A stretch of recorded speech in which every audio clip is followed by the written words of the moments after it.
మనం అసలు చోటు ఇవ్వద్దు. ఫైనల్ గా రఘురామరాజు పీపుల్ ఆర్ హ్యాపీ. రేపు ఉండిలో నన్ను భుజాన్ని ఎత్తుకుని మోసారు. రేపు ఉండిలో తెలుగుదేశం క్యాండిడేట్ ని నన్ను భుజాన్ని ఎత్తుకుని మోసారు.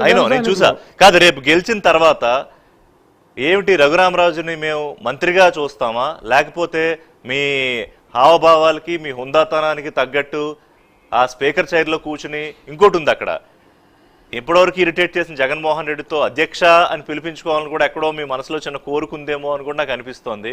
ఏంటి వాట్స్ ద ప్లాన్? నా మనసులో అటువంటి కోరిక లేదు. ఎవరో సోషల్ మీడియాలో చూసాను నేను. అది అలా వచ్చింది. నన్ను ఏ రకంగా వాడాలి అనేది that is the discretion of the leader of the party. Okay.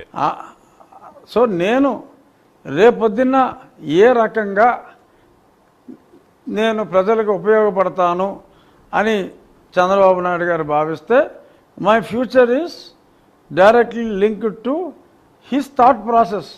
Right. ఎందుకు రఘురామకృష్ణరాజు అవసరం లేదు రాష్ట్ర ప్రజలకు అనుకుంటే వేరే బాధ్యత అప్పచెప్తారేమో నాకు తెలియదు. నేను so you don't have any expectations. ఆయన ఏ డెసిషన్ తీసుకుంటే ఎవడైనా నాకు ఏ ఎక్స్పెక్టేషను లేదు, నేను గౌతమ్ బుద్ధుని అంటే నమ్మొద్దు రిషి. ఓకే, నమ్మొద్దు. But it all that is the sole discretion of the incumbent chief minister who is Chandrababu Naidu garu. Okay. So ఎవరు ఉండాలి అనేది that is his sole discretion. Respect it. మనకి yes we have to. Okay okay. So మనకి MLA అయిన ప్రతి వాడు ఏదో పదవి కోరుకుంటాడు. అట్లా కాదు మీరు అట్లా కాదు. గెలిచిన వాళ్ళందరూ రఘురామరాజు ఒకటి కాదు కదా, అందుకు అడుగుతున్నాను నేను.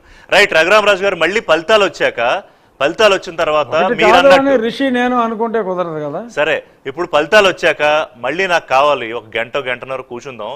మీరన్న 150 130 అది నిజం అయ్యి మీరు చంద్రబాబు నాయుడు ముఖ్యమంత్రిగా ప్రమాణం చేస్తారా, లేకపోతే జగన్మోహన్ రెడ్డి వాళ్ళు ఐపాక్ వెళ్ళి చెప్పినట్టు మరి ఆయన 150 చేసిన ఆయన ఏదైనా మళ్ళీ మన ఇద్దరం కూర్చుందాం. డిస్కషన్ వద్దు. రైట్. బట్ నాకు తెలియదు కదా ప్రజలు ఏం నిర్ణయం తీసుకున్నారు. Thank you very much Raghuramaraju గారు, ప్రైమ్ 9 కి సమయం కేటాయించి జాయిన్ అయినందుకు థ్యాంక్ యూ వెరీ మచ్. ఇది రఘురామరాజు గారితో